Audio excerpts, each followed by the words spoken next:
Hello, my Blockhead beauties. It's your girl, that Wahlburgers chick, coming to you with another episode of A Day in the Life of a Blockhead. So today, my guest is Shannon, and she is from Tennessee. Shannon, say hi to everybody. Hi, everybody.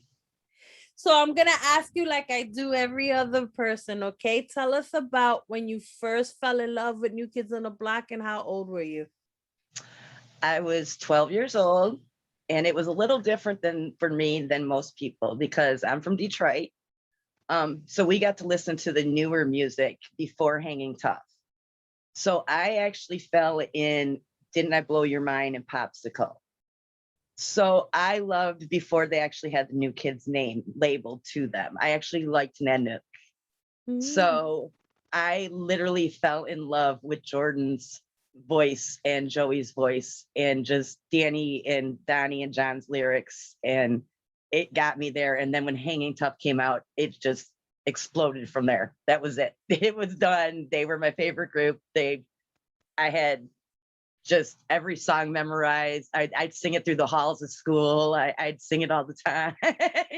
I couldn't stop. It was just addicting. So, So so did you get picked on in school for being a Blockhead? yes, I did. But there was a group of us that were blackheads. So because there's a group of us that were blackheads, we all kind of stuck together and we all kind of defended each other. So but yeah, I got picked on a lot for being, I still get picked on sometimes for being a blackhead. Because they don't understand this fandom, and it's okay. It's okay. We're gonna make them understand. So now, back in those times, did you have your walls plastered, kind of like how you do right now? I kind of did. My mom was kind of a stricter mother, so I had posters and stuff, but I didn't have any of the merchandise and stuff. Um, so I got when it came Big Bopper and the Bop magazines and stuff when they came out once a month. That was my, I guess you could say, my um, allowance.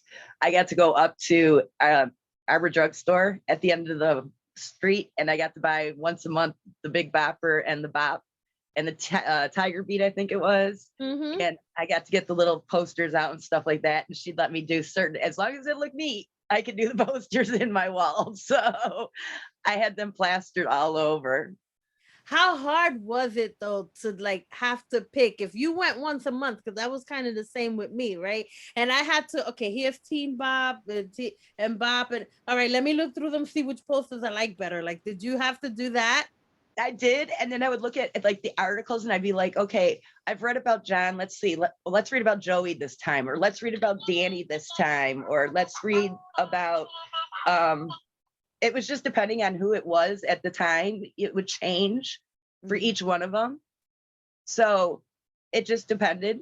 But I hated like I when they had like 3 months that were all huge Jordan posters in the middle, and then I'd have a Joey poster in the middle, and then I wouldn't have any John posters forever. And it's like, come on, give me a big, huge John poster, and you wait through it. So then, am I to assume John's your guy? John is my favorite, but so is Donnie. But John has always been my favorite. To me, I'm an only child.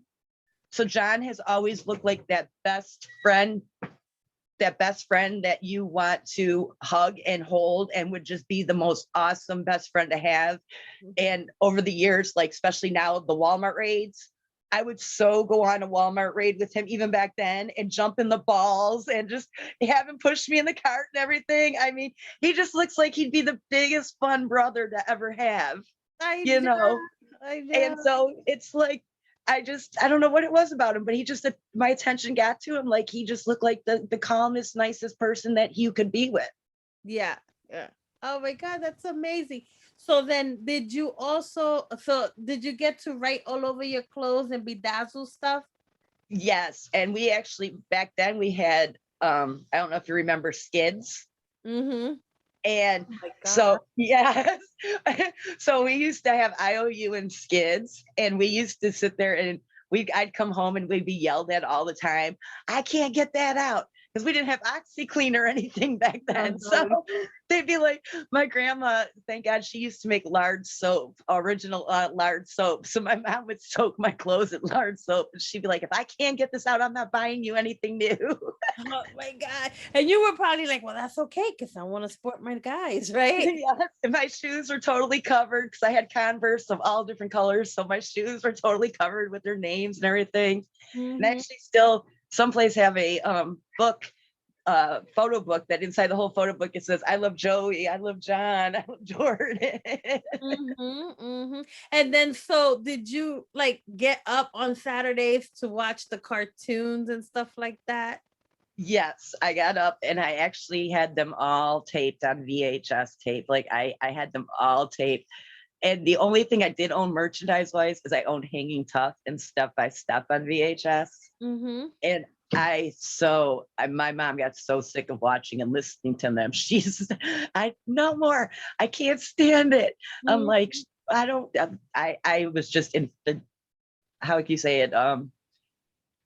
Entangled and weaved in wine. They were my DNA. They were part of me. Yeah. But she got to know the songs, and she would sit there and you'd hear her once in a while go, the right stuff. And I'd be like, I heard that. She'd be like, you didn't hear nothing. I know, right? Oh my God. That is so awesome. So then I guess you also stayed tuned to the radio stations, and every time you heard one of their songs, oh my God. And I turned it up. She'd be like, that's too loud. I'm like, no, it's not loud enough. And then I'd sit there with my radio, because back then we had record and pause and all that with the cassettes.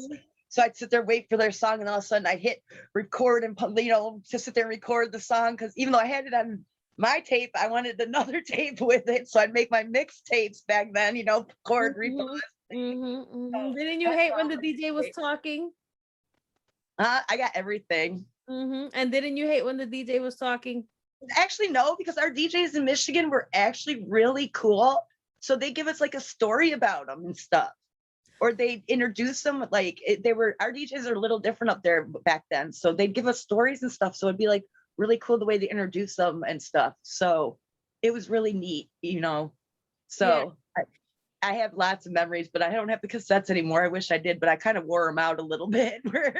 I still have mine, girl. They can't play no more, but I have them. So then, did you get to see them in concert when you were younger?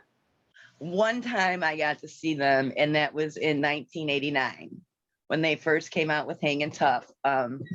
They were with Perfect Gentleman and Tommy Page when they came out. And I didn't know what to expect from a concert. I'd never been to a concert, so I didn't know that all of a sudden, boom, they come out. I was like, what? They just disappear? Like I didn't know they like come in like groups. Like one comes out and then another. So I had no clue about that. So I was like totally just flabbergasted. And when they just all of a sudden pop came out, and I mean, I was shaking. My adrenaline was going. I couldn't get enough, and I was not on the floor, but I wasn't way up top. I was kind of in the middle. So just watching them, I was totally phenomenal. Like I couldn't say anything. I couldn't even sing. I couldn't do nothing. It was just my guys were there.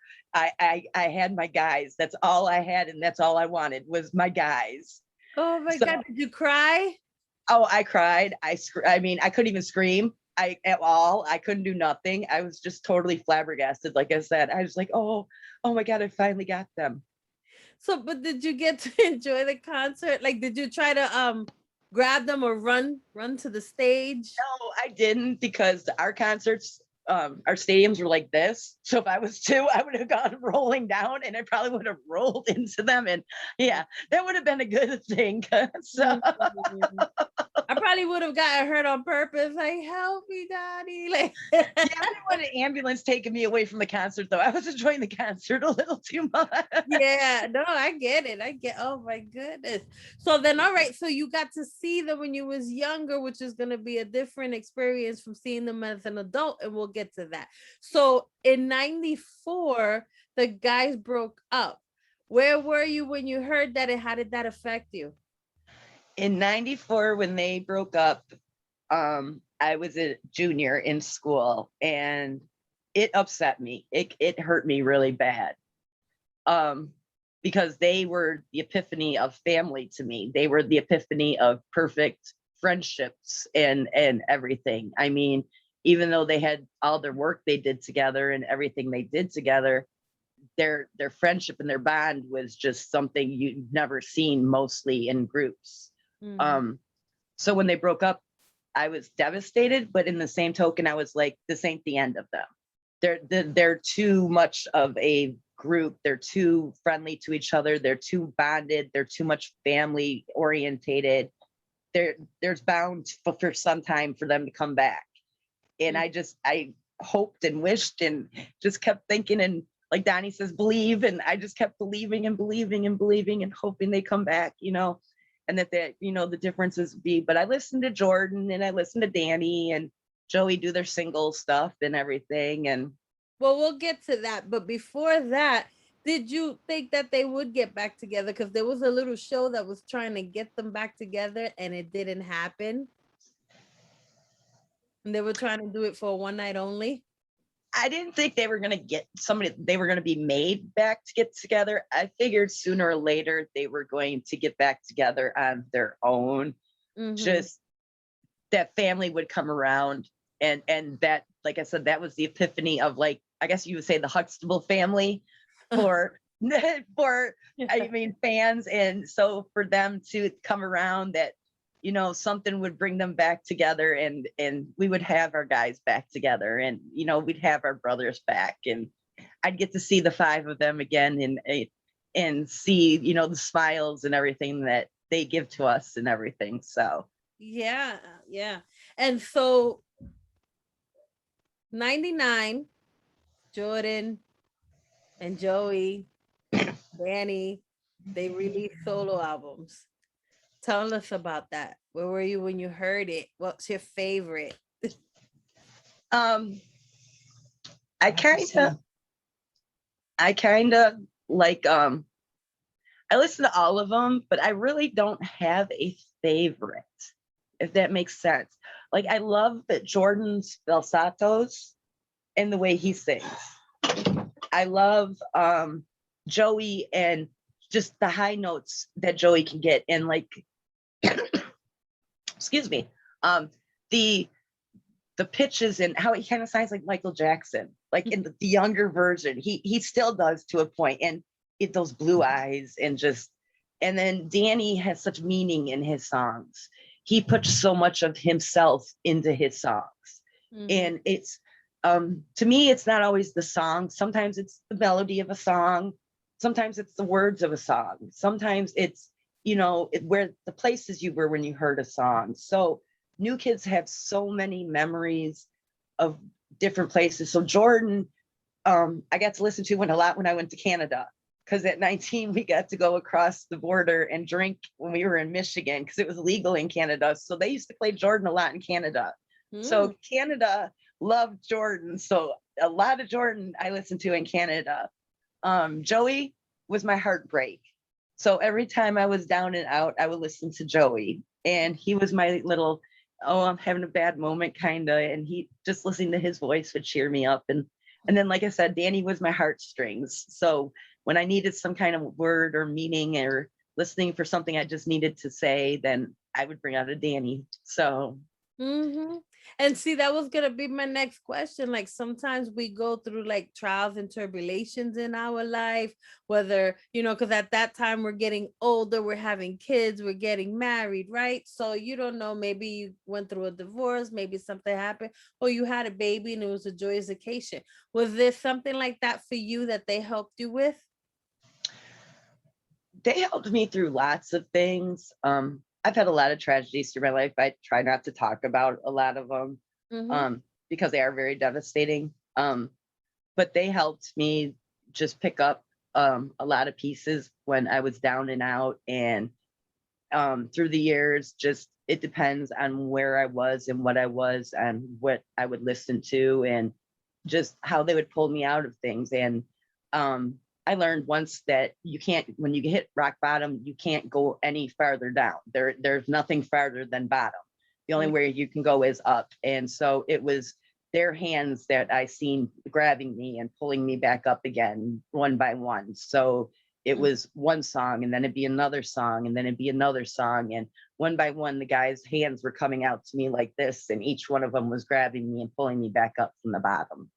Yeah, that's what they do. Oh my God, I love that. And then, oh girl, 2008 came. Oh, Oh my God. So I want you to bring us to the moment where you heard that it was officially true that the guys got back together. my girlfriend, I was sitting at home, and I have, my children are grown now, but I have four, my children at the time. Right now they're 24, 20, 18, and 17. So they're very close in age. So they were very young back in 2008. And my girlfriend walked in the door, and they were running around the house and everything. She's like, "Oh my God, did you hear?" And I said, "What?" She's like, "New Kids have a new song." I'm like, "Huh?" She's like, "New Kids got a new song. They have Summertime." I'm like, What?" So I ran to my computer and I put in Summertime, and I played it, and I just sat there in amazement, just watching like the video, like the kids disappeared, dogs, everything was just gone. It was like me and the video and just watching. And I kept watching it and watching it and watching it. And my husband came home and goes, "What are you doing?" And I just kept watching it and watching it. And it got to the point, I mean, it was a daily thing for me. I had to get up and watch it, and just, I had to see him, like it was my fix. It's like, I got to get this. And my kids were going around singing Summertime. And my husband's like, "No, no, no, no, no, you can't sing New Kids on the Block." I'm like, "Oh yes, they're back." I'm like, "Don't." I'm like, "I still got to do this." So when all of a sudden I got that childhood memories started coming back, like, "Oh my God, I got to see my guys. Oh my God, I hope they start touring. Oh my God, I hope this, I hope that." Like all the hopes and those beliefs that I said when I hope they got together, just all of them came to an abruption. And it was like, oh yes, I was like a tiny little kid again, you know? Oh my God. So you had like all the butterflies in your stomach, everything was going, you was excited, you was like, yeah, Oh right? yes, Your mind. exactly. Exactly. That So, oh and it was totally awesome. And watching that video for the very first time, just, I mean, I had to pause. Like all of a sudden Donnie come out, and I had to pause, and I had to take a certain look at Donnie. And then when they showed Jordan coming out, I had to take a certain picture. I mean, I had to pause each one and just take a, oh, yeah. kind of breath for each one. Oh my God, I know, because I've seen the video. I can't even count how many times, just because I had to convince myself that I was watching New Kids. Like they came back. I was there in person when they came back at the Today Show, but that still wasn't enough for me. I had to keep, let me make sure, right? So I get it. I get it. Oh my God. See, I heard they were on the Today Show, but like I said, I had all the little kids. So I had no TV at that time. My children had taken over my TV. So I only like was trying to get glimpses on the computer and stuff. But when she walked in, because they had officially left Summertime, it was over. It was done. It's like, yeah, I'm not like out. That's it. They totally got back together. I'm like, they're not, there's no way they're leaving us again. There's just no way. We're not gonna let Right? them. No, not this time. So then did you have another Blockhead to share your moment with? Yes, I did. I had a friend that came down. My husband's family lives, I'm in Tennessee. I'm from Michigan. Like I said, my husband's family lives down here. And his cousin came in, and she was a Blockhead. She's the one that told me. She walked in, she's like, "Oh my God, did you hear about New Kids?" And I was like, "No, what?"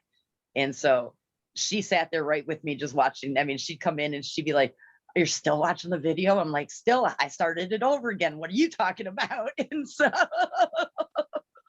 So then now that they reunited, now we're adults, we have jobs, we have money that we can spend on them, right? We get to make the decisions now. So were you planning when they announced the tour to go?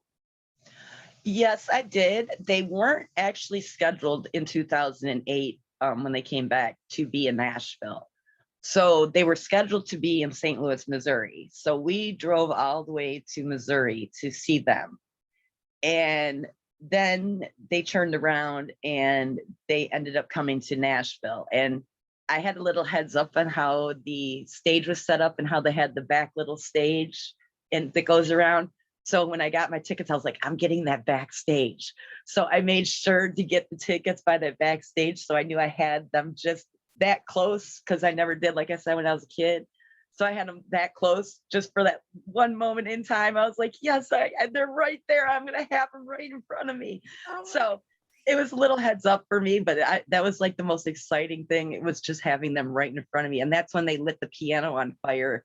And Donnie was playing it, and it was just so cool. I was like, oh my gosh, I just can't believe this. It was like you said, it goes back to being like a little kid, like you're just so geek. Well, so take us to that moment. Let's start from the beginning. So, did you go with your friend, by the way? I went with my friend and I went with her daughter, and we it's actually kind of funny. We got up to the gate, and they had the fencing around it, and these four girls were trying to push me out of the way. Well, I had my camera and I was trying to take pictures, and I was pushing them back, and Donnie saw me pushing them back. And I actually have a DVD. He grabbed my camera from me, and he started taking pictures on the stage with my camera himself of the guys and of the crowd and everything. And I was just like, oh my God. I'm like, did Donnie just take my camera? What? How do I? And my first thought was like, what's he doing? How am I going to get the camera back? I mean, my head was just like all over the place. So these girls got really upset with me. And my friend, she was trying to stay with me up there because she was trying to touch John and Donnie because they were putting their hands out. But she got pushed out of the way. So she went and stood back.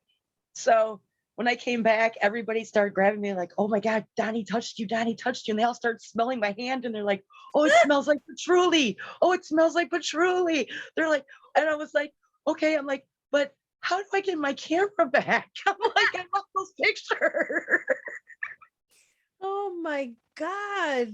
But oh yeah, I mean, for Donnie not using deodorant or anything like that. Oh, he does. He smells so good. He smells like patchouli. He really does. He really does. So, for those of us that don't know what patchouli is, you want to tell us? It is the basis of it's like an earth smell. It's the basis of what perfume and everything is made from. Mm. It's a real earthly, not such a cleanly smell, but more of a homely smell. It's like it just it draws you in. And I'm Okay. not gonna say that's when he's not sweating really bad. And I haven't been Nah, around him. girl, I think that was just the pheromones. It might have been the I think pheromone. that was just the pheromones. He does that to you. So then, did you get your camera back?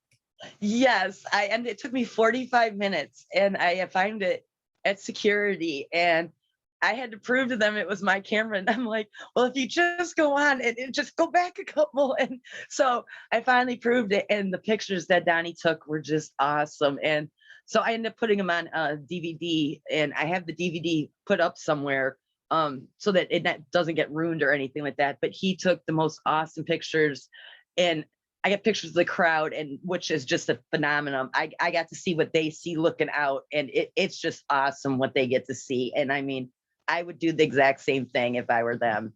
I mean, to have all those girls yelling and look at you like that, I mean, that would just All be right. Yeah, this is just like a Tuesday, like exactly. oh my goodness. So then,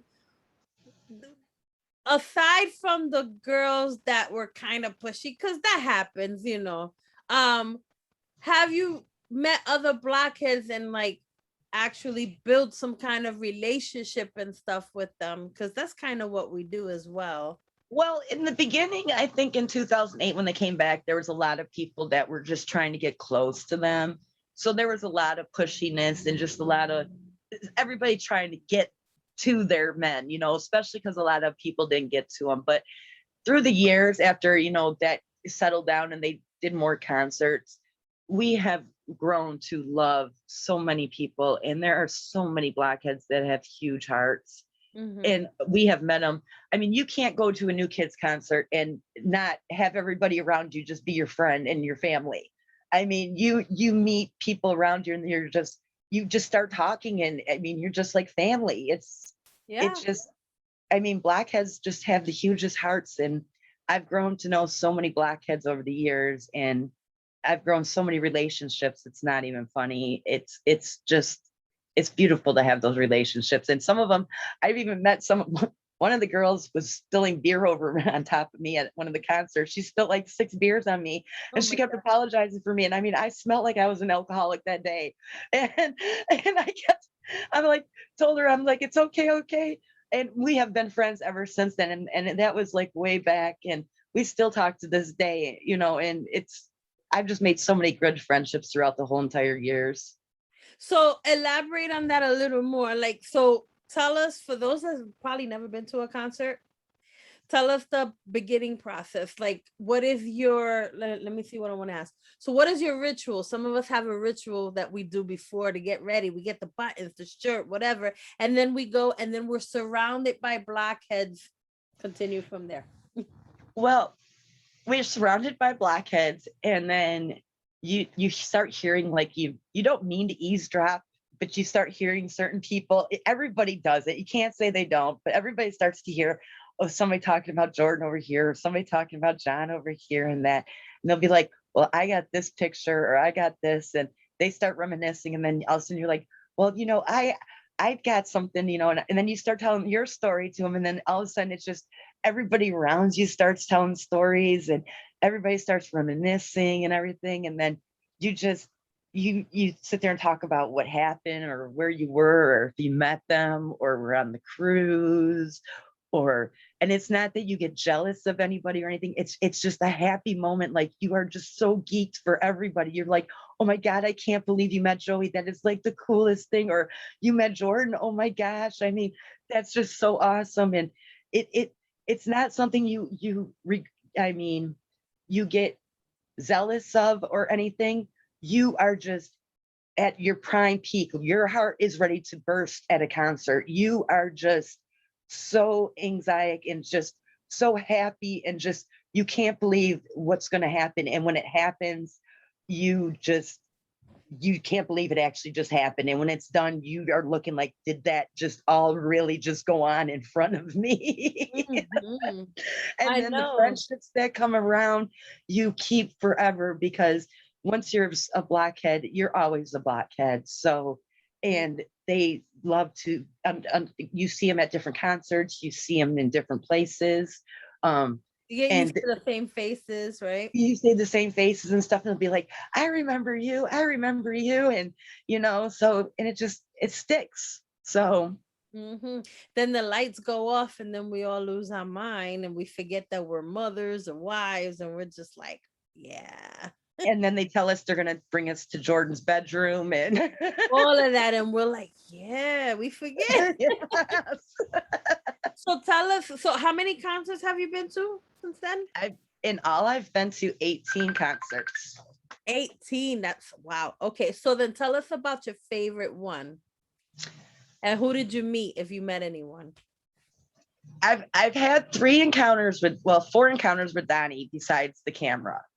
Um, One encounter, when he comes to Nashville, he always has a special thing he does. He takes somebody's cowboy hat, he grabs somebody's beer, and he chugs the beer in the middle of like the whole crowd on the bottom.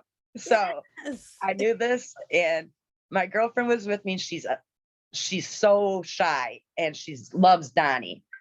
So I went to go put her hand on him, and all of a sudden a whole bunch of girls are putting their hands on, and my hand kind of went towards his crotch. And I know he doesn't, I know he personally does not like to be touched or anything.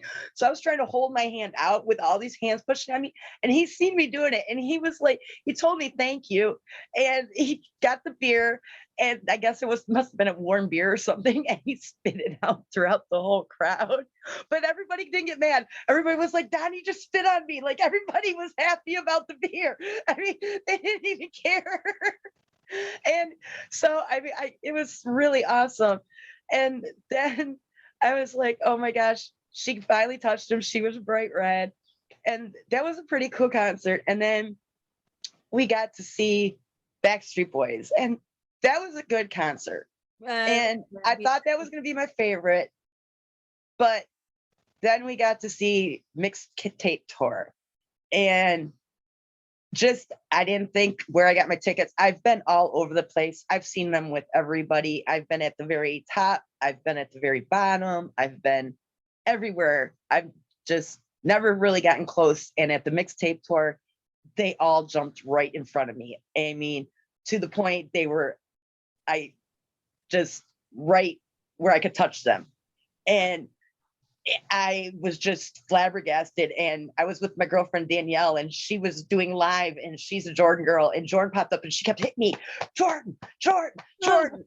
And John walked up right next to me. I said, I don't care about your Jordan, John.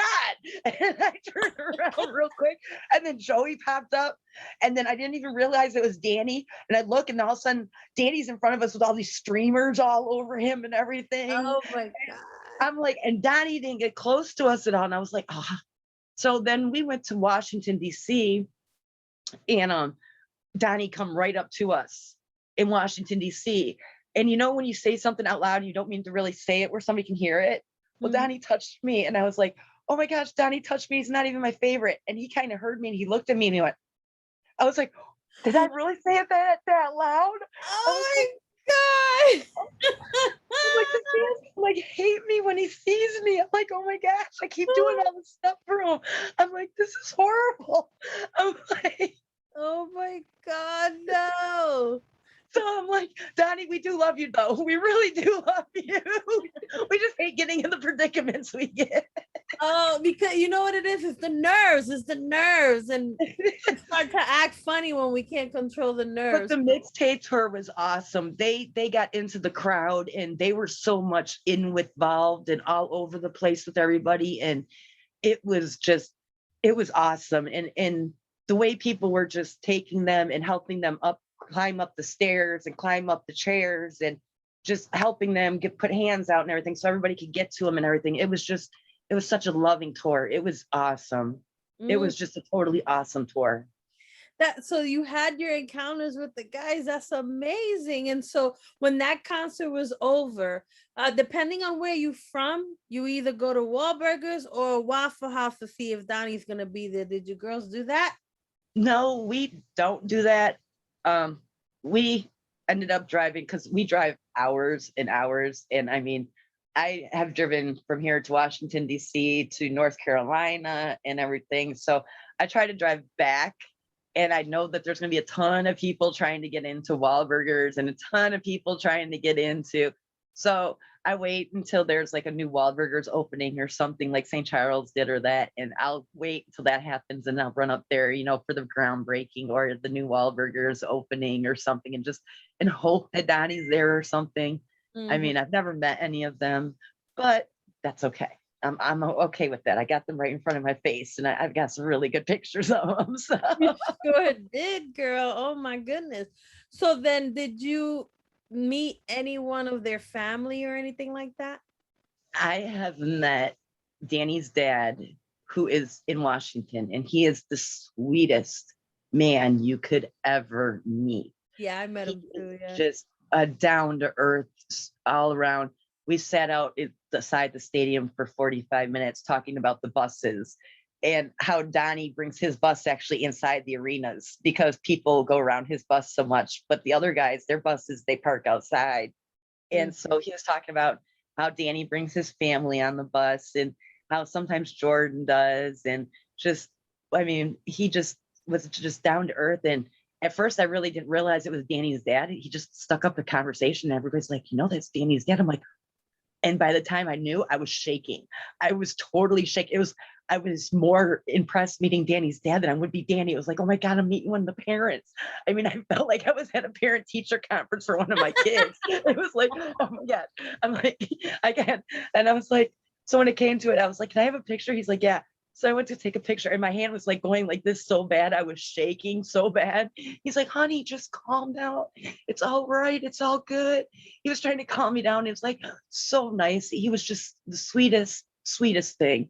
And then last year for my birthday, Mr. McCarthy, Jenny's dad, called and wished me via video happy birthday. Oh my God, how awesome is that? How did that happen? Mr. McCarthy, we've just got to know over Twitter through the years, and we've just gotten to talk to him, and I actually call him the Hugh Hefner of the new Blockheads. So Wow, that's interesting. yeah, he just reminds me of that one that's going to be wearing the robe and smoking the pipe in the middle of all the Blockheads. Oh my God. You know what? That's a nice scene. I mean, he is adorable. Mackie He is is, adorable. and Yeah. this is what he reminds me. It's like the Hugh Hefner of the Blockheads, and that was so just his personality and everything, and that would so be him. So. Wow. Jenny, we love your dad. We love your dad. Yes, we do, Jenny. We love him. He is like awesome, and he is such a Oh, blockhead. He really is. He is just a blockhead as all of we are. I mean, he gets in there just like we do. I mean, he listens to them. He's all in to what they're doing. He's all about what's going on. I mean, he's all about everything. It's so cool. that is amazing. And so I can't help but to notice you have this big hovering picture of John right behind you. And you got a couple of posters. You want to give us a tour? Like your room is looking like mine back in the day. My my room, it actually goes from ceiling to floor. I see. Oh my God, look at that. And so, what does your husband say about that? Um, my husband says, do you know what it's like watching a bunch of guys look at you all the time? I'm like, no, yeah, I know. And it's a bunch of fine guys looking at me. And he goes, yeah, but when you got the one in the back going, come on now, there's a little problem with that. I love it. Oh my God. Or you could tell him he's just cheering you on. That's what I tell him all the time. But then I've got a couple personal pictures, like this one right here of Biscuit in Arsenio Hall. Wow, Biscuit. Yeah. Then there's one of Donnie and Alma. Oh, rest in And peace. I got a couple personal pictures of Donnie's that I have gotten from a couple of the Blackheads that have met from them earlier in the years and stuff like that. So, I mean, it's cool.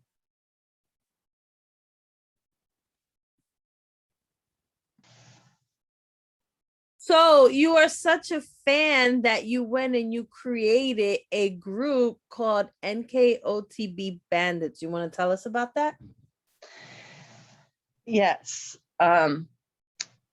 We got frustrated one day and we got sick of all the negativity that's in this world. And we had been reading, Donnie's words of wisdom and stuff. And we just got really upset one day, and I got sick of sisters putting down themselves all the time and thinking that they are left, they're forgotten about, or, nobody's thinking of them. And that's not what, Donnie, Jordan, John, and Danny and Joey have told us over the years.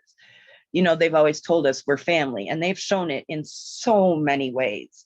Yeah. They have never let us down. I mean, even during this pandemic, they gave us house party from their homes. I mean, they've showed us, and I wanted to return that love. And so I decided to make the Bandits. And what the Bandits is there's a couple of us. Some of us stay anonymous. Some of us don't. But we give surprises and smiles throughout the whole world. We have girls from Japan, Greece, the Netherlands, America, Canada. We buy gifts and we surprise them in their mailboxes. You never know what's going to show up. It could be an original picture we've took from a concert that we've blown up. It could be earrings. It could be, you just never know. It could be, I've even sent out some board games before and some stuff. The stuff you see on my walls is nothing I buy. This is what's given to me. Everything I buy, I actually give out. Mhm. But we want to make sure everybody knows that they're loved and that nobody's ever forgotten. We have turned around and we have helped pay for phone bills and electric bills. We've helped pay for medications. We've helped put 2 people to the mixtape tour. We've given one person to Merriweather. We're taking one person that fought cancer and one cancer to Fenway with us. Mhm. We we spread love as much as we can. We give the message that the guys gave us, and we've learned that we have voices, and in order for they use their voices to us, and this is our way of using our voices. So we use our voices to tell there's no more negativity in this world. We're blockheads. We need to be heard. We need our love to show, and we need to push out this positivity and to get rid of this negativity. Preach, girl, preach. So we are open to everybody, and we're not run like a normal fan club. We are run like a family. We are about encouragement. We are about strength. We celebrate showers. We celebrate deaths. We celebrate everything. For Alma, the group decided that we would get memory crystals. I don't know if you've seen the crystals. They're 3D.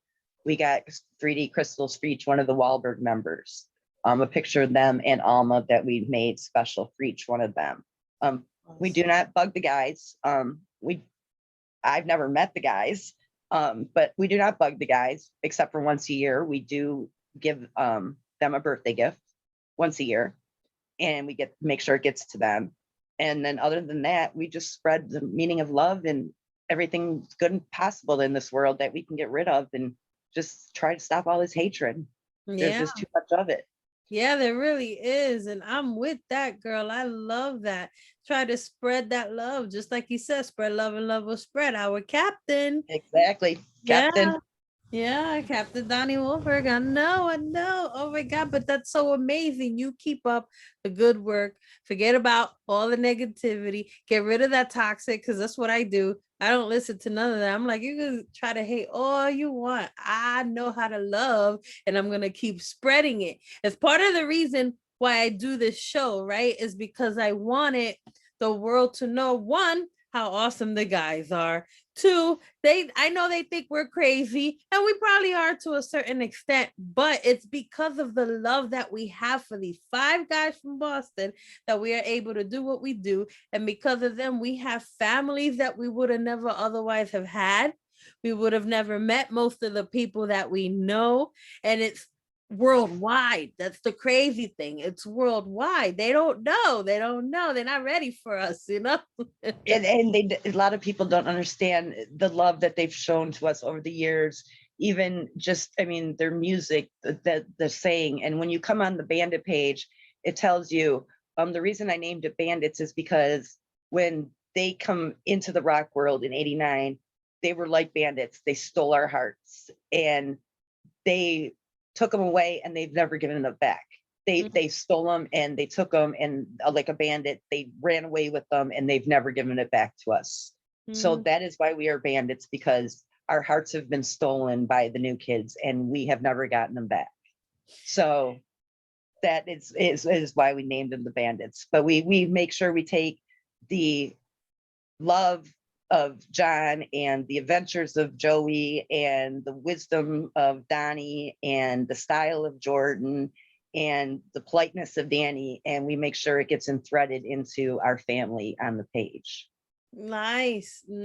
So check out NKOTV Bandits, people. So I'm gonna say what I say in every show. We are not affiliated with New Kids, Wahlburgers, or anything like that in any way, shape, or form. However, if they should see this video, what is your personal message to the guys?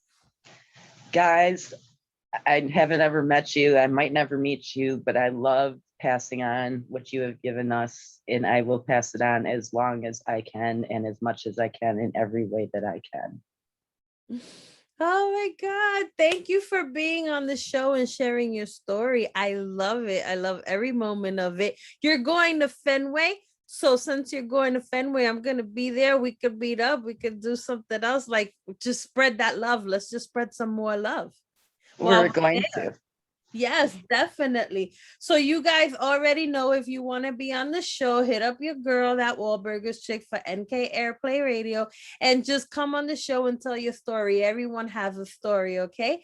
Until then, stay safe, stay humble, and as always, girl, do it with me. Stay fabulous. Yeah, Bye, you didn't say fabulous. You gotta say fabulous. Stay fabulous. Thank you, guys. We love you. Love you.